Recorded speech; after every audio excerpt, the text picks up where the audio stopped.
Oi, agora vamos falar um pouquinho sobre a agricultura, do modo como ela é realizada hoje em dia, né, com uma eficiência capaz de alimentar milhões de pessoas. Vamos falar sobre as vantagens e as desvantagens da agricultura intensiva e dos caminhos para reduzir o impacto dessa agricultura sobre o meio ambiente e sobre a saúde das pessoas. Então, assim, em primeiro lugar, o que vem a ser agricultura intensiva? Né? Agricultura intensiva é o quê? Vamos... então aí você está vendo uma lavoura de soja, né?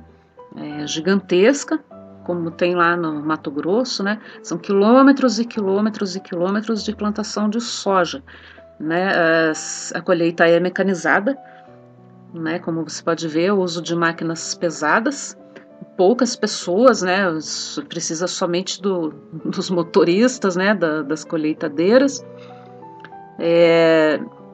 Então isso daí é o que a gente chama de agricultura intensiva, né? São áreas muito grandes, né? Plantando sempre a mesma coisa, monoculturas. Né? Então você tem a cultura de soja, a cultura do milho, né? Sempre assim desse modo intensivo, né? Sempre plantando a mesma coisa em áreas muito grandes.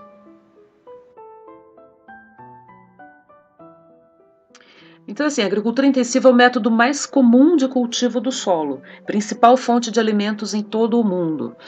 Então, assim, se você come qualquer coisa que você coma, desde alimentos processados, grãos, arroz, feijão, carne, né, proteína animal, você depende dessa agricultura. Tá? Porque o gado, né, bovino e suíno também depende dessa agricultura, né? Então, assim, essa agricultura ela só é possível com uma exploração agressiva da terra, né, com o uso exagerado de insumos. O que vem a ser insumos? Tipo fertilizantes, né, adubos e pesticidas, né, tanto agrotóxicos como inseticidas, né, para tipo matar erva daninha e insetos, pragas, né? Qual que seria o grande benefício desse tipo de agricultura? Você consegue alimentar milhões de pessoas, né, a preços acessíveis. Tá? Então, é o suprimento de muitos alimentos diferentes a preços acessíveis. No entanto, as vantagens nunca vêm de graça. Né? Vamos entender então quais são as vantagens e as desvantagens desse tipo de agricultura. Então, assim, é claro que para plantar somente soja por quilômetros e quilômetros, você vai ter que colocar, né, fertilizantes, inseticidas. Você está plantando uma monocultura, né? Você está plantando somente a mesma coisa, né, todo ano. Então aquilo vai consumir o solo. Você vai ter que usar, né, fertilizantes para caramba ali, né, alterar o solo e inseticidas, né, porque uma lavoura que é única, né, por quilômetros só tem aquela planta, aquilo vai atrair as pragas. Né, as pragas próprias do soja. Então vai ter que ter muito pesticida, né? E irrigação abundante, claro, precisa água para chuchu, né? Tem que desviar a água de algum lugar para poder irrigar essas lavouras tão gigantescas, né? É usado máquinas pesadas, né? Como vocês viram ali, né? Somente se planta espécies de alto rendimento, né? Geralmente transgênicos, né? Soja transgênica, milho transgênico.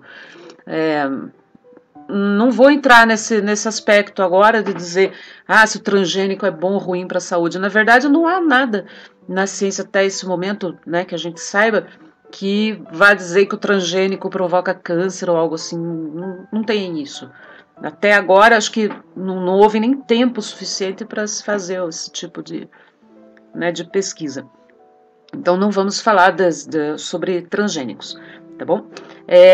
Ampliação de áreas cultivadas. Então, assim, na verdade, a agricultura intensiva, ela pode extrair o máximo da terra, né? Com áreas limitadas, conseguir safras incríveis, né? Safras de toneladas. Só que, assim, a pessoa sempre vai querer ampliar, né? Sempre vai querer estar ganhando muito dinheiro, né? Vai querer plantar mais, porque mercado tem, né, para vender. Ou vende no mercado interno ou vende para o exterior. Então, eles têm interesse de aumentar, né, a área plantada, mesmo que consiga, né, como diz aí, ó, rendimentos mais elevados, né, em territórios menores, tá? Isso é excelente para os proprietários de terra, né, porque tipo, você mantém a pessoa no campo e o campo produzindo. E, cara, na verdade o agro é a maior riqueza do Brasil, como diz lá, né, na propaganda aí, é mesmo. É o único setor que realmente cresce no Brasil e que, né, que gera renda de verdade é a agricultura, mas é esse tipo de agricultura aí, agricultura intensiva, né, e importantíssimo porque se não fosse essa agricultura intensiva, não teria como alimentar uma população, né, tão gigantesca como, estou dizendo, população mundial, nem só do Brasil, né? Mas se você poder ter comida para esse povo todo aí, bilhões de pessoas, tem que ser esse tipo de agricultura aí. No momento é esse tipo de agricultura que é capaz de sustentar tanta gente, né? Também assim requer menos mão de obra, né? Como você viu ali.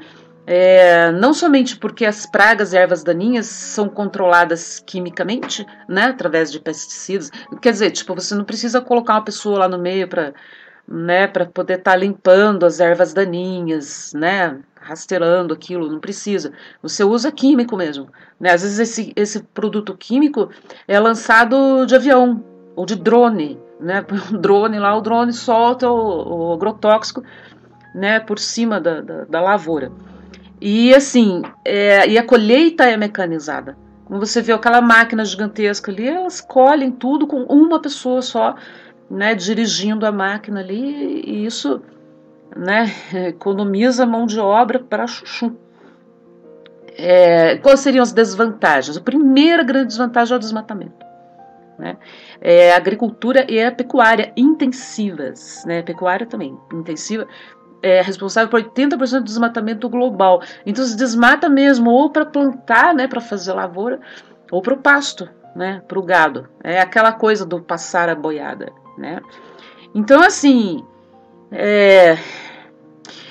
só que agora, né, hoje em dia, por exemplo, falando, né, em nível de Brasil mesmo, né, os agricultores, né, que praticam agricultura intensiva, principalmente aqui, né, no sul do Brasil, no sudeste, já são pessoas, né, uma grande parte desses proprietários de terras são pessoas um pouco mais conscientes e eles já têm mais noção que, tipo, que a nossa chuva, né, a chuva que vem para cá, para o sudeste, para o sul, depende muito da manutenção da floresta amazônica, porque essa água vem de lá, né, aquela coisa dos rios voadores. Então a transpiração das árvores da floresta é o que gera as nuvens de chuva. E essas nuvens são trazidas, né, pelas correntes de vento lá, elas são trazidas para cá, para o sul, para o sudeste. Então se você derrubar a floresta, acabou-se. Acaba para nós aqui a agricultura, né, do sul do Brasil, do sudeste, uma parte também lá do centro-oeste também depende dessa chuva. Então esses agricultores intensivos, né, que praticam agricultura intensiva, né, os grandes produtores de soja, de milho, eles já estão começando a ter uma consciência que precisa manter a floresta em pé, tá? Porque senão a gente vai virar um deserto, daí eles se acabam também, né? E aí, outra desvantagem, né, degradação do solo e poluição da água. Claro que você está lançando muito agrotóxico ali, esses agrotóxicos eles vão destruir os micro-organismos do solo, né, tipo as bactérias, os fungos, né, toda aquela microbioma lá que tem no solo, microbiota do solo que vai garantir a compostagem, né, ou seja, vai degradar a matéria orgânica, né, e fazer incorporar essa matéria orgânica no solo, né, isso é muito importante, né, para a saúde do solo. E se você matar os micro-organismos, entendeu? E também tem outra coisa, né, os escoamentos químicos. O que é escoamentos químicos? É tipo, né, você lançou agrotóxico ali em cima do campo, vai chover, né, essa chuva, ela penetra na terra e ela vai chega no lençol freático. O lençol freático é aquele acumulado de água que existe entre o solo e o subsolo, né, aquilo é o lençol freático. Essa água ela vai se infiltrando na terra, levando os agrotóxicos. Então você está contaminando o lençol freático. E também essa água ela vai ser carregada para rios, né, os riachos ali que estiver passando, ele vai envenenar ali também, né, vai envenenar a água de rios. Então meu Deus, só o fato da pessoa estar andando, né, por cima na terra ali da lavoura que está com agrotóxicos, e depois com o mesmo sapato ela vai para outros, né, vai andar em outros lugares, já está, né, disseminando o agrotóxico, né, e impacto na saúde humana, né, por causa do teor elevado de substâncias químicas nas plantas consumidas. Então, basicamente, tudo que a gente come hoje tem mesmo agrotóxico, né. Aqui caberia dizer que, tipo, os transgênicos, eles têm a vantagem de, por exemplo, como a planta, né, o milho, né, a soja transgênica, eles trazem incorporados, né, no genoma deles genes de outras plantas para resistência a certos tipos de praga. Então, assim, os transgênicos eles precisam um pouco menos de agrotóxico, tá, do que as outras plantas. Isso aí sem dúvida uma grande vantagem, né, sobre o milho e a soja naturais, né, que se você não colocar muito veneno, aquilo não vai, né, e o transgênico ele precisa de menos produto químico. Então, assim, qual que é o problema de você colocar tanto produto químico e por que tem que colocar cada vez mais e buscar químicos ainda mais fortes? Porque, assim, veja só, você está plantando sempre a mesma coisa, né? Você está plantando tipo soja, então é soja todo ano, né? Diretão, aquelas, né, quilômetros de soja, sempre soja. O que acontece? Que vai atrair pragas específicas do soja, né? E tipo, a lavoura é tão gigantesca que você vai ter praga ali, né, disseminando pra caramba. Aí quando você usa os químicos em cima, você está fazendo tipo uma seleção natural daquilo, né?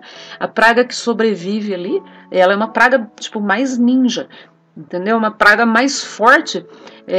Então o que se chama isso? Essa palavra aqui, ó, induz a adaptação. Entendeu? As pragas elas acabam se adaptando, você está fazendo uma seleção ali, as pragas mais fortes, né? Aqueles indivíduos que forem mais resistentes ao químico, e eles vão prevalecer. E daí você muda o perfil da população de pragas, né?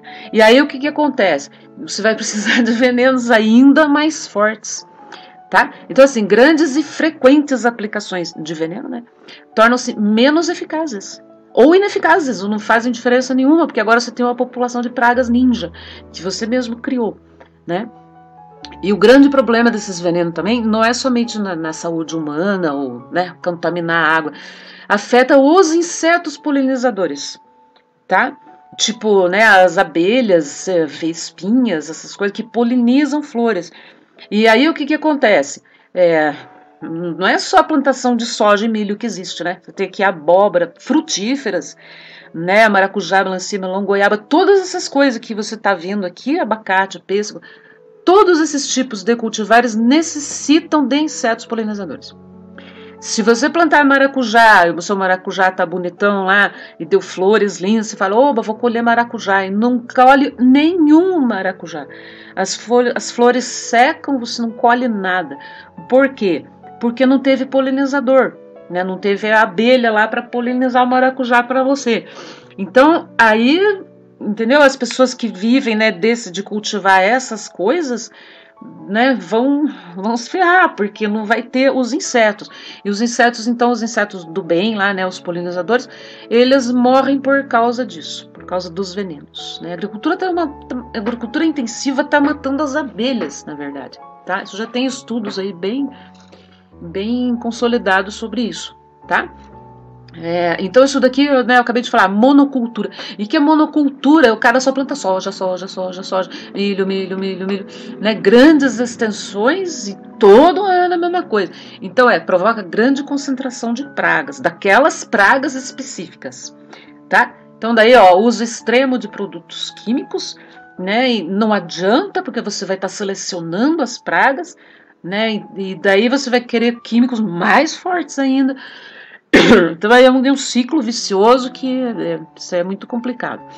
Então assim, quais seriam os caminhos, né, para, tipo, melhorar, né, essa situação, resolver essas questões aí, né, da agricultura intensiva, que você viu ali que tem vantagens e desvantagens, então precisa dar um jeito ali nas desvantagens. Uma das coisas que está sendo proposta hoje em dia, né, que na verdade já vem sendo praticada há muito tempo, é essa coisa que eles chamam de SAF, né, que são sistemas agroflorestais. Então, agro, né, vem da lavoura, né, soja, milho, plantar grãos, né, e florestais, você colocar árvores junto, tá? Vamos entender como é que é isso. Então, assim, o sistema agroflorestal é um modelo de produção de alimentos e madeiras mais sustentável. Então, você vai conciliar conservação alimentar, conservação ambiental, segurança alimentar, alimentação saudável e geração de renda. Tá? Vamos ver como é que funciona esse negócio aí.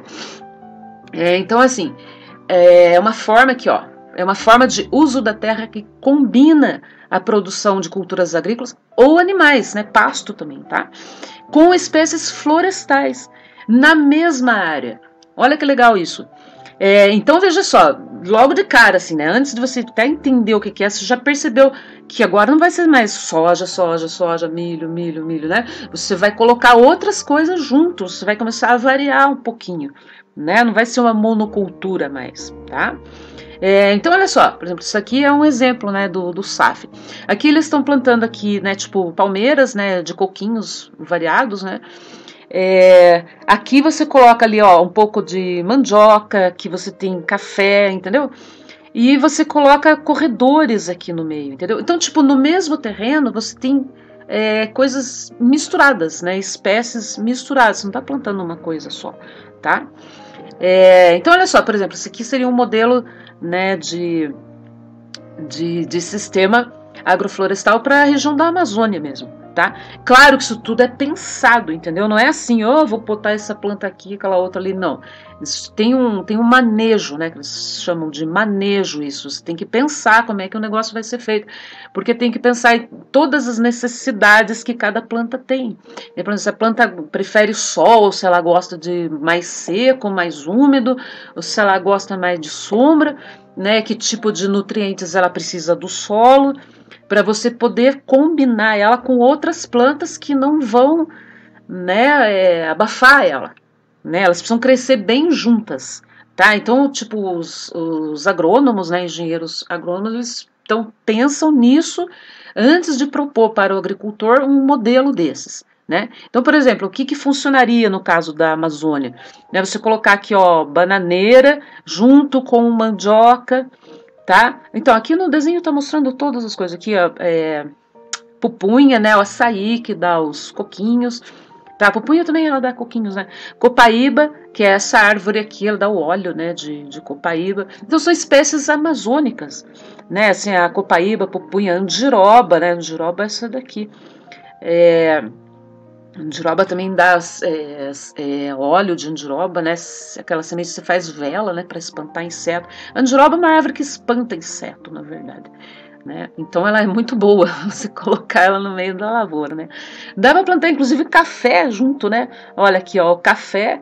Aqui, né, plantação de abacaxi, entendeu? Então, tipo, tudo isso daqui é pensado no sentido de funcionar, de uma planta não ficar abafando a outra planta, né, delas funcionarem bem juntas, tá? Inclusive com árvores de grande porte que dão madeira boa, né, madeira de alta qualidade. Às vezes essas árvores elas já estão no local, né, no caso da Amazônia, né, tipo o mogno ele já é natural da Amazônia mesmo. Às vezes você tem o terreno, em vez de você derrubar a árvore lá para madeira, você aproveita ela, né, deixa ela ali e planta junto à árvore, tá? Então assim, a ideia mesmo é conciliar, né, conciliar aumento de produtividade com proteção ambiental, tá? Então aqui, né, outro exemplo, né, você vê aqui um sombreado de árvores, né, e o cara fez a lavoura dele, plantou alguma coisa aqui que eu não estou conseguindo identificar o que é, mas ele plantou aqui no meio, né, fez vários corredores no sombreado. Então provavelmente esse tipo de lavoura é uma lavoura que prefere sombra, né, ela não quer o sol direto, né, em cima, daí as árvores protegem, tá? Você vê também aqui no chão bastante palha seca, né, proveniente de alguma outra lavoura aqui que já foi colhida, e o cara deixou a palha, né, porque a palha ela ajuda a manter a umidade do chão, tá? Protege o solo, para o solo não ficar exposto, né? Olha aqui, nesse outro aqui também, olha só. Então, assim, ó, nesses sistemas a presença de espécies arbóreas, já árvores, né? Então aqui, ó, você está vendo aqui as árvores, resulta em redução da exposição do solo à radiação solar, ou seja, sombra, entendeu? Diminui a insolação, né? Protege o solo contra a erosão, né? Porque as raízes das árvores seguram o solo, né? Para não ter erosão. Intensificação da ciclagem de nutrientes, né? Ou seja, vai haver reciclagem de nutrientes no solo, que você tem ali as árvores, né? Que tem necessidade de certos tipos de nutrientes diferentes das lavouras ali que você está plantando, né? Então isso incentiva a reciclagem. Então vamos entender esse lance da erosão, né? A erosão é assim, quando você tem o solo que está desprotegido, né? Você pode ver aqui, ó, tá vendo? O cara fez a lavoura aqui do lado, né, e esse pedaço aqui que tipo, né, tava fora talvez das terras dele, um pedaço que não tá interessando, que ele deixou sem nada, não tem nenhum matinho, né, certo, o mato foi capinado aqui, e o mato na verdade ele protege o solo, né, ele segura o solo, as ervas daninhas. E se você deixar o solo pelado desse jeito, né, a chuva e o vento, né, a enxurrada, vai destruir o solo. Né? E não é só assim, porque ficou feio, cheio de buraco. Na verdade, a enxurrada ela vai carregar toda a parte rica do solo, né? A parte mais superficial, que tem os nutrientes, tudo vai ser tudo levado embora. Então esse solo erodido é um solo muito pobre, tá? Então a erosão ela ocorre quando o solo sem cobertura vegetal. Pode ver aqui, né? Não tem cobertura vegetal, então cria essas pirambeiras aí e o solo vai ficando muito empobrecido, tá? Então, quais seriam os benefícios de fazer cobertura do solo? Tá? Evita compactação, o solo fica duro pra caramba, né? Diminui o escorrimento da água de chuva, né? Que causa erosão e lixiviação de nutrientes. Lixiviação é tipo, ela vai levar embora, né, os nutrientes que estão na camada superficial. Tá? E a outra coisa também é que essa terra, né, que está saindo daqui, ela acaba indo, né, para algum rio, o córrego, né, e começa a aterrar o córrego. Né? Então começa a ir, né, para o fundo lá do córrego e vai aterrando. Né? Então isso que a gente chama de carreamento de partículas do solo para as fontes de água. Né? Vai sufocando as fontes de água. Né, rio, riacho, nascentes, né, ela vai se acabando porque o solo vai aterrando, né, vai sufocando o solo que está saindo daqui, né, da terra. Então, assim, a proteção do solo com plantas vivas e cobertura morta orgânica, que nem eu mostrei na outra fotinho lá, tipo a palha, né, palha que veio de outra colheita, você deixa ali no solo que ela vai proteger o solo, né, então para manter a fertilidade do solo. Tá bom? Um solo desse, se fosse usar lá para agricultura, para qualquer coisa, você teria que super corrigir esse solo, né? Porque ele já deve estar extremamente empobrecido, tá? Então, assim, qual que seria o lance, né, dessa SAF aí, né, que é o Sistema Agroflorestal? Então, assim, cada cultura ou espécie é plantada de acordo com a sua necessidade específica de nutrientes, água, luz, espaço também, né, que tem que pensar no espaço, porque a planta vai crescer e não pode, se tiver outra muito grudada ali, ela não vai se desenvolver bem, né? Então, isso tem que ser uma coisa pensada, não é você plantar as coisas de qualquer jeito, tá? Então aqui nesse quadrinho, né, você está vendo aqui todos o sistema, né, inclusive né, é levado em consideração até a fauna, né, de forma habitat para os bichos, né, toda a fauna que vive por ali, né. Você tem podas de árvores que tipo você vai podar, né, as plantas, cai lá no solo, alimenta o solo, né, as folhas mortas das árvores, né, elas vão estar formando humus ali, né, que é tipo adubo, né. Enfim, e aí seria... Aqui tá meio exagerado, porque assim, ó, sem necessidade de adubo nem agrotóxico. Mas não é bem assim. Na verdade, você vai ter que adubar um pouco sim, né? Só que o uso de agrotóxico realmente é muito diminuído, né? Porque você vai ter outras plantas aqui também. Às vezes você tem uma planta que combate insetos ali no meio, então né, isso já vai ajudar bastante, né? Do que você ter apenas uma monocultura lá, né, desprotegida. O que vem a ser... Deixa eu voltar aqui nesse negócio, né? Que, ó, respeitar a sucessão natural de espécies, né? Vamos entender o que é esse negócio de sucessão natural, né? Sucessão natural é uma sucessão ecológica, né? Que é assim, ó, olha que legal isso daqui. As primeiras plantas, vamos por um solo qualquer lá, né? Então, as primeiras plantas que se estabelecem, Aqui tá líquens gramíneas, mas líquen não é planta, tá ligado? A gente já estudou lá líquens, sabe que líquen não é planta, né?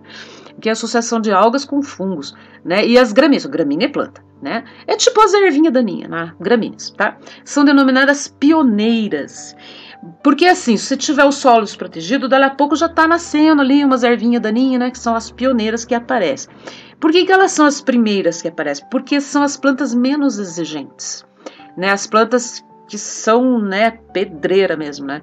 Que elas suportam a terra que é pobrezinha, né? Terra exposta, muita insolação, né? O sol batendo direto ali, né?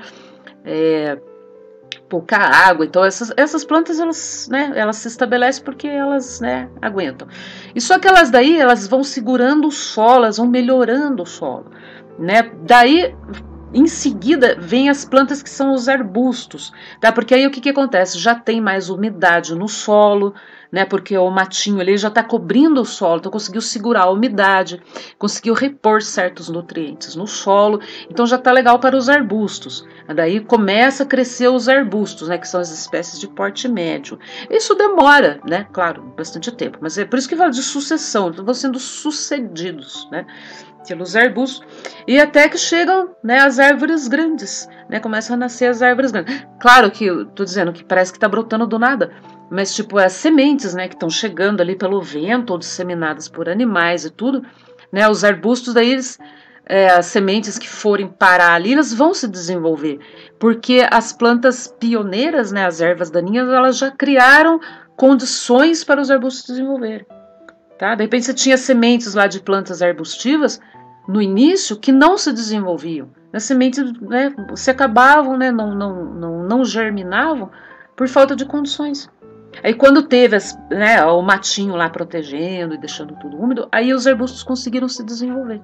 Tá? E daí logo em seguida vem árvores grandes. Tá? Então isso a gente chama de sucessão natural. Tá? Então ocorre uma diversidade, tá? Compatível com as características daquele ambiente. Por que esse negócio de compatível com características daquele ambiente? Porque assim, quando o ambiente era pedreira, seco, para chuchu e pobre, ensolarado, chegou as pioneiras. Quando o ambiente melhorou um pouquinho, os arbustos conseguiram. E quando melhorou muito mais, as árvores chegaram. Entendeu? Então é isso que né, compatível com as características do ambiente, tá? Então, assim, nessa fase o ecossistema apresenta um equilíbrio com o meio. Então, você tem um ambiente que já está consolidado, quando ele chega no que se chama em ecologia lá de comunidade clímax, tá? Então, clímax, assim, então o ambiente agora já está legal, entendeu? Daí ele vai continuar, né, se for possível, né, se o humano não chegar lá para estragar tudo, o ambiente ele vai continuar, então, né, nesse nível aqui, né, do comunidade clímax, aí o ambiente está consolidado. Então, você já tem o ecossistema ali funcionando legal, né, com a flora, uma fauna já bem estabelecidas, e é assim que funciona, tá? A sucessão ecológica, tá? Então, aqui no caso, né, desse desenho está mostrando, então, respeita a sucessão natural de espécies, tá? Então, isso que é a sucessão natural.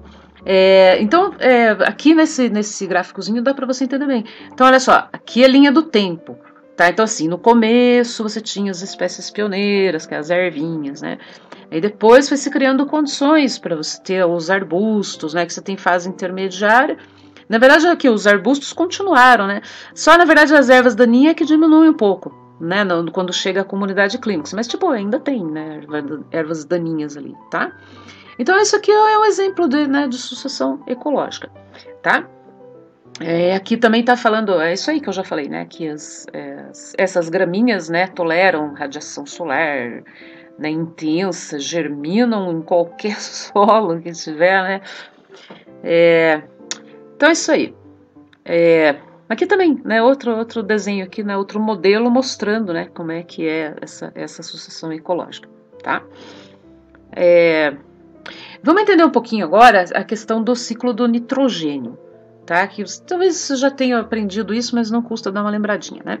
Então, assim, o nitrogênio, ele é um elemento químico, né? Que ele é utilizado principalmente na formação das proteínas, né? Dos seres vivos. Todo mundo precisa de nitrogênio para poder fazer as proteínas, né? Só que esse nitrogênio, ele está na forma de gás nitrogênio, né? Que é o N2, né? Na atmosfera. Está no ar. É o principal componente do ar. Na verdade, o ar nosso, a maior parte do ar é nitrogênio, é gás nitrogênio. Então, assim, o ar ele é uma mistura de gases, certo? Você tem oxigênio, gás carbônico, vapor d'água. E isso, na verdade, a maior parte, né, dos gases que compõem o ar é o nitrogênio, tá? Que a gente não usa na nossa respiração, né? Mas a gente usa ele para fazer as proteínas. Só que a gente não consegue captar esse nitrogênio do ar, tá? Somente algumas espécies conseguem capturar esse nitrogênio do ar, tá? Que são as bactérias. Vamos ver como é que funciona isso. A capacidade de capturar o nitrogênio é essencial para garantir que o nitrogênio consiga completar o seu ciclo, né, dentro dos seres vivos, tá? E assim, como é que esse nitrogênio vai parar, né? Olha só, faz parte da constituição de proteínas e ácidos nucleicos. Isso é o DNA, certo? O DNA que está aí dentro da tua célula, que é essencial, né, para você. Vamos entender como é que esse nitrogênio ele vai parar dentro, né, dos seres vivos. Assim, como que ocorre essa fixação física, né, do nitrogênio? Olha que da hora, você tem um monte de gás nitrogênio no ar, certo? Como que esse nitrogênio ele vai ser capturado pelo solo? Chama-se, tem dois tipos, né, de fixação, física e biológica. A fixação física é quando ocorrem raios, relâmpagos, faíscas elétricas, aquelas tempestades elétricas, né? Isso daí, quando, né, entra em contato com o gás nitrogênio, causa a formação de amônia, né? Então, ele é fixado, o nitrogênio é fixado no solo assim. Olha que da hora, né? Através de relâmpagos, né? Relâmpagos e raios, tá? Formando na forma de amônia, né? Então, forma a amônia é fixada no solo, absorvida pelo solo, tá? E temos a fixação biológica, que também é chamada de adubo verde, né? Quem que realiza essa fixação biológica? São bactérias que vivem nas raízes das plantas leguminosas, tá? As bactérias desse gênero aqui, bactérias Rhizobium, tá? E aí elas são micro-organismos do solo e elas vivem nas raízes das plantas leguminosas. Então, leguminosas, feijão, o próprio soja, né? Lentilha, nabo, tudo que for leguminosa tem essas bactérias vivendo nas raízes, né? Tipo uns nozinhos aqui, tá vendo essas bolinhas aqui, né? Que tem nas raízes de leguminosas, contém essas bactérias, tá? Então, essas bactérias, elas conseguem pegar esse nitrogênio e fixar ele, tá? E daí elas passam o nitrogênio para a planta. Olha que da hora, né? E a planta faz o quê? A planta vai proteger essas bactérias, que as bactérias estão vivendo dentro da planta, né? E passam também alimento para essas bactérias, né? Então, tipo, é uma relação que a gente chama de mutualismo, tá? Relação mútua, né? A planta beneficia a bactéria beneficia a planta, tá? Então, essas bactérias, elas conseguem capturar o nitrogênio e fixar e passar esse nitrogênio para as plantas, tá bom? Então, assim, veja só uma estrutura, né, de sistema agroflorestal aqui com café, né? Isso aqui já se faz aqui, né, no Paraná, em São Paulo, né, alguns locais do Brasil, principalmente Paraná e São Paulo, Minas Gerais também, eles fazem isso, né? Você tem sistemas, né, agroflorestais com café em 3 estratos. O que vem esse negócio de estratos? Estratos vem de altura, tá? Então, por exemplo, o estrato número 1 é o café. Veja que o café está bem baixinho aqui, certo? Então, o estrato número 1, café. Então, não é um pé de café, né? Você vai ter uma lavoura de café aqui, né? Aí, o estrato número 2, você tem aqui árvores de sombra e frutíferas. Você planta as frutíferas juntas. Então, você plantou aqui o ingá, o abacate, a manga. E o estrato número 3, que é o que é alto pra caramba, né? Você pode colocar o cedro, o eucalipto, graviola, né? Que são árvores altas. Tá? Então, isso que quando se fala em estratos, né? Estratos vegetais, você está falando de altura. Tá bom? Então, a altura café, daí depois umas frutíferas ali, que são, né, um pouco mais... Não, são bem mais altas, e as árvores realmente altas, né? Tipo o cedro e o louro, tá? Então, assim, quer ver esse exemplo da leucena é muito legal, tá? A leucena é uma árvore, né? Deixa eu colocar a fotinha dela. Ó, isso aqui é a leucena, tá? A leucena, ela não é uma árvore nativa, tá? é uma nativa, ou seja, ela não é natural do Brasil, é uma árvore que foi introduzida aqui, né? Ela é uma leguminosa, tá? Originária do México ou América Central, tá? Então ela foi introduzida aqui. Ela cresce bem rápido, tá? É boa produtora de biomassa, a gente já vai entender o que é biomassa, tá? E fixadora de nitrogênio atmosférico. Por quê? Porque essa árvore ela é uma leguminosa e nas raízes dela tem lá aqueles nozinhos com as bactérias, tá? Que fixam o nitrogênio. Uma árvore top, uma árvore boa, tá? Então, assim, vamos lá, através de bactérias do gênero Rhizobium, isso a gente já viu, associadas ao seu sistema radicular, que sistema radicular é as raízes, tá? Sistema radicular é raízes. A leucena é considerada uma espécie invasora.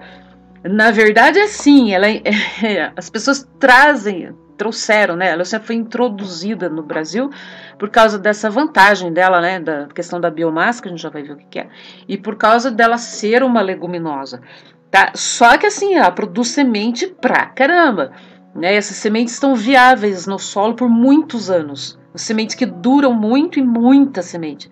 Então, o que acontece? A planta foge do controle, né? Só para você ver aqui, olha, ela faz umas vagens muito grandes e muita vagem, entendeu? E daí as sementes são ninjas, as sementes são fortes pra caramba, né? Duram muito tempo, então, tipo, você já espera que esse ser aqui ele vai se espalhar pra caramba, né? Então isso precisa ser controlado. Aí o que os caras fazem, né? Plantar a leucena lá no meio da lavoura, você precisa podar a leucena, tá? Durante o florescimento. Então, quando florescer, você já poda a árvore para evitar essa formação, né, de sementes. Tem que podar, tira as flores para poder não ter semente. Se você deixar, ela vai se esparramar, né, pra caramba. Então, como é que funcionaria um sistema com leucenas, né? Você tem aqui, né, a plantação que você teria aqui, né? Só que você sabe que plantação tem a safra, né? Tem uma época que não tem, que você não está plantando, você vai plantar na época certa. Então, assim, numa época que você seria tipo a estação seca, né? Que é entre a safra, você não vai ter uma lavoura de feijão no meio da seca, né? Então você vai ter que plantar na época certa. No tempo que você não tem, sei lá, feijão, que for que você for plantar aqui, nessa época as árvores estão bonitas. As leucenas estão bonitas. Você deixa a copa delas lá, formando sombra. Então, durante a estação seca, estão ali formando sombra, tá? Que é a época da entre-safra. Aí depois você vai podar essas leucenas, né, na época da floração, né? Você poda as árvores, ela tem galhos grossos, pode usar para lenha, essas coisas, e você deixa o resultado da poda em cima do solo aqui, tá? Porque ele faz cobertura morta. Essa cobertura ela retém a umidade do solo, tá? E aí depois, quando as árvores começam a brotar, junto que você só podou, você não matou a árvore, né? A hora que elas começarem a formar, né, os galhos de novo, esses galhos eles vão fornecer uma sombra rala, ou seja, essa lavoura, para sua lavoura, né? Porque tipo a lavoura que você tem aqui, ela não ia se desenvolver bem com as árvores assim frondosa desse jeito, né? Porque era muita sombra, olha, sombra densa, né? Então sombra densa não serve para sua lavoura.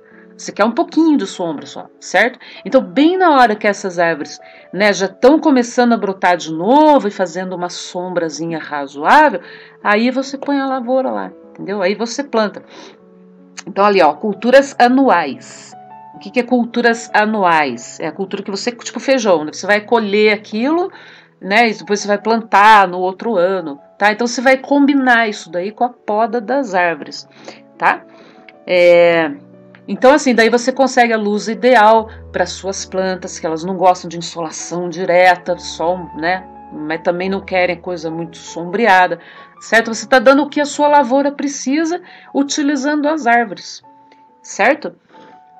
Então, isso daí é um exemplo, né, do manejo integrado dentro do sistema agroflorestal, tá bom? Então, assim, como que é possível você controlar ervas daninhas sem usar herbicidas? Olha que da hora. Não é bem sem usar, né? Mas você pode reduzir pra caramba o uso de herbicidas fazendo uma coisa muito simples, que é o seguinte: você pode abafar as plantas daninhas plantando as leguminosas. Olha que da hora. As leguminosas são umas plantas muito legais, né? Que elas tem várias vantagens nelas, né? Então, assim, as plantas daninhas, que a gente chama, é bom dizer isso daqui antes, né? Que o que a gente chama de planta daninha, né? Elas têm um papel ecológico, né? Porque elas cicatrizam o solo exposto. O que é cicatrizar? É tipo, aquele solo tá todo erodido, né? Todo pobre, coisa, você vai botar essas plantas em cima, elas vão melhorar o solo, né? Então elas são as pioneiras. Então a planta que se chama de daninha, você fala, essa planta não presta. Não, mas ela tem um papel ali, né? Que é um papel fundamental na cobertura do solo e preparação do terreno, tá? Então, ó, dito isso, você não quer a planta daninha no meio da sua lavoura, porque, né, a sua lavoura, o seu terreno já tá legal, né? Tá bom, e a daninha vai chegar lá, né? Trazida pelo vento, né? As sementes elas vão brotar ali, vão germinar ali, e elas vão começar a retirar nutrientes das suas plantas, né? Ou elas vão crescer pra caramba e vão abafar as suas plantas. O que você vai fazer? Você pode colocar, por exemplo, você tem uma lavoura de mandioca, você pode colocar o feijão junto ali, né? Porque as leguminosas baixinhas, né? Elas se esparramam rapidamente, né, crescem super rápido e elas abafam o mato, então elas não dão chance das ervas daninhas crescerem, tá? E claro que elas vão, né, aumentar o nitrogênio dentro do sistema por causa que elas têm lá as bactérias, né? Então assim, você pode usar essas leguminosas herbáceas. Herbáceas significa que elas são baixinhas, tipo ervas baixinhas, tá? Para fazer isso. Que tipo de plantinhas? Olha que da hora que o cara fez isso daqui, ó. Você tem aqui, né, a bananeira e algo ali que eu não sei o que é. Aqui outra bananeira também. Parece que é só a banana, né, que tem aqui. Então ele plantou aqui, tipo, tem uma planta que se chama soja perene, né, uma soja que não é aquela que você colhe e acaba, depois você tem que plantar tudo de novo, né. Essa soja perene, ela é bem baixinha. Então você pode plantar ela aqui, né, ela, em vez de tirar os nutrientes, né, das bananeiras, ela vai repor nutrientes, né, porque ela vai repor nitrogênio no solo e tudo, e não vai nascer erva daninha porque não tem espaço, entendeu? A erva daninha não vai conseguir vingar aqui, né? Então nabo, aveia, né, o sorgo, essas coisas todas podem ser utilizadas para isso, tá bom? Vamos falar um pouquinho também de controle biológico, né? Em vez de você estar usando inseticidas, você pode estar introduzindo na sua lavoura insetos que são predadores das pragas, tipo a joaninha, né? A joaninha, ela é predadora do pulgão. Pulgão é essa coisa horrorosa que você está vendo aqui, que ele ataca, nossa, todo tipo de planta tem um tipo de pulgão específico que ataca a planta. Tem espécie de pulgão pra caramba, né? E é um inseto muito destruidor, né? Que se reproduz pro chuchu, como você está vendo aqui, né? E então a joaninha, ela ama pulgão, né? Principal presa dela é o pulgão. Então já existe, né, modos, né, de você estar soltando joaninhas ali na sua lavoura, né? Você pode, né, tipo, comprar os ovos de joaninha e tipo, acho que acredito que a própria Embrapa já está produzindo, né, joaninhas assim, para você compra lá os ovos, né, das joaninhas e solta lá na sua plantação, ou insetos adultos mesmo, né? É possível você fazer isso ajuda pra caramba, né? Para você poder diminuir o uso de inseticidas na lavoura, tá? Aqui também, olha só, isso aqui é uma doença dos citros, né? Citros é tipo laranjas, limão, né? As mimosas, tudo que é fruta cítrica, né? Marmelo, essas coisas. Essa cigarrinha aqui, que é o psilídeo, né? Ela carrega uma bactéria. E assim, quando ela pousa na laranjeira, no limoeiro, né, na árvore de citro, ela transmite essa bactéria. A bactéria, ela acaba com o citro, né? Porque olha só, ataca inclusive as folhas, não somente os frutos, mas as folhas também, né? As folhas ficam tudo amareladas, né? Você veja, esse limão aqui, ele não se desenvolveu direito, né? Ficou com a polpa toda torta, né? Todo, né? Sem sumo, sem nada, manchas, né? Na casca, destrói, né? A produção, né, dos citros. Então, só que aí é soltado no pomar, né, de citros, solta essa vespinha aqui, ó, que é a tamarixia.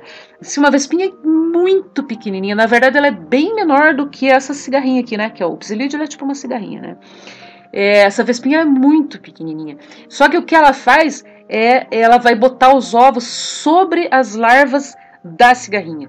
Entendeu? E daí as larvinhas da vespa, quando nascem, elas atacam a larva, elas se alimentam da larva, entendeu? Então diminui pra caramba a população de epsilídeos, né? Com essas vespinhas. Tá, daí você fala, mas aonde que eu vou arrumar essas vespinhas? Olha só que legal. Isso daqui veio do site, né, do Fundecitrus, que é lá associação, né, dos citricultores, né, pessoal que planta laranja, né, principalmente de São Paulo, né. Então olha só, olha o comunicado deles aqui, ó.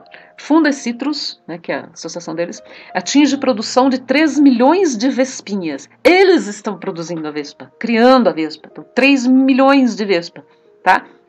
Inimigo natural do psilídeo do greening. Então eles fornecem para os produtores as vespinhas, entendeu? Você solta a vespinha lá, a vespinha não vai estragar a tua planta, porque ela não é disso, né? E ela vai estar parasitando as larvas da cigarrinha, do psilídeo, tá? Então isso é uma coisa que a gente chama de controle biológico, tá? Tanto isso aí, tem vários exemplos, né? É tipo você descobrir lá o inseto predador, né? E desde que ele não vai causar mais prejuízo, né? Tem que pensar nisso também, né? Você vai soltar ele lá na lavoura e pau, né? Ele vai dar conta lá das pragas sem criar problemas, tá bom? É possível também fazer os SAFs lá, né? Que é sistemas agroflorestais com pastos, né? Onde você vai soltar o gado. Então ali pode ter, né? Não somente o pasto ali, mas o gado também ele vai comer folhas, frutos, desde que não seja alguma planta venenosa, né, pro gado. Você pode deixar ali os bois, né, pastando folhas, frutos, ramos, aqui ó, e outras partes das árvores, né, e o pasto vai crescer embaixo das árvores. Isso é legal também porque tem onde o gado se abrigar, né. Quando tá fazendo muito calor vai ter sombra, né, para os bois super valorizam isso, né. Então também é um modo de você manter uma certa diversidade, né, de plantas, inclusive plantas que são úteis, né, para você. Você pode estar colhendo ali os coquinhos, né, das palmeiras aqui e tal, né, e fazendo uma coisa mais variada, né, do que você só pasto, né, tem a mesma gramínea ali por, né, uma extensão enorme, né. Vamos entender então um pouquinho agora o que vem a ser a tal da biomassa, né, que a gente falou agora há pouco, né, sobre a leucena. A gente está falando que a leucena cria muita biomassa. O que vem a ser a tal da biomassa? Então, biomassa é toda a matéria orgânica, vegetal ou animal que é usada para produzir energia, tá? Então, por exemplo, carvão, lenha, bagaço de cana-de-açúcar, né, geralmente essas coisas são queimadas, né, para produzir energia, mas tem outros métodos também de você retirar energia dessas coisas. Mas geralmente é tipo restos, né, restos animais ou restos vegetais que são utilizados, né, para se obter energia, né, mecânica, energia elétrica, energia térmica, qualquer coisa que sirva para, que geralmente é queimado, né, mas que sirva para se obter energia é chamado de biomassa, tá bom? Então vamos ver um exemplo aqui de biomassa. Por exemplo, o exemplo do biodigestor, né? Então, por exemplo, quem tem, né, criação de gado, principalmente de porcos, né, pode usar os dejetos do porco, né, e coloca esses dejetos lá num tanque, geralmente é um tanque escavado na terra, né, não é bem como está aqui. Esses dejetos de porco, eles são cobertos por uma lona, né, você tem que tampar o negócio, né, e às vezes é acrescentado bactérias ali, né, bactérias que fermentam, né, que vão decompor aquilo, e se forma um gás, né, vai se desprendendo um gás que é o gás metano. Esse que é a coisa preciosa, que é o gás metano. Então esse gás, ele pode ser canalizado, né, você canaliza o gás até chegar num gerador, né, um gerador de energia elétrica. Tá, daí ali ele vai passar de energia química para energia elétrica no gerador. E você pode, nossa, tem gente que tipo tem criação de porco muito grande, né? Eles conseguem tipo energia elétrica para uma fazenda inteira, para mover as máquinas da fazenda, gera muita energia elétrica, tá? É o gás metano, né, que sai aqui. E as sobras, né, que depois que aquele esterco todo foi decomposto, sobra, né, aqui dentro do tanque. Aqueles restos decompostos você pode usar como fertilizante, é um fertilizante muito poderoso, né?